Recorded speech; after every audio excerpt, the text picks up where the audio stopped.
seas 11 to 12 feet.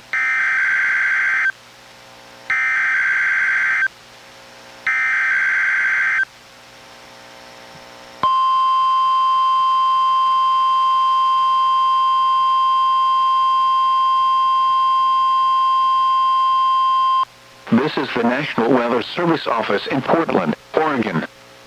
The preceding was a test of NWR weather radio's warning alarm. Tests of these receivers are normally conducted every Wednesday between 11 a.m. and noon. If there is a threat of severe weather on the day of the test, it will be postponed until the following week. This concludes this test. We now return to our regular programming.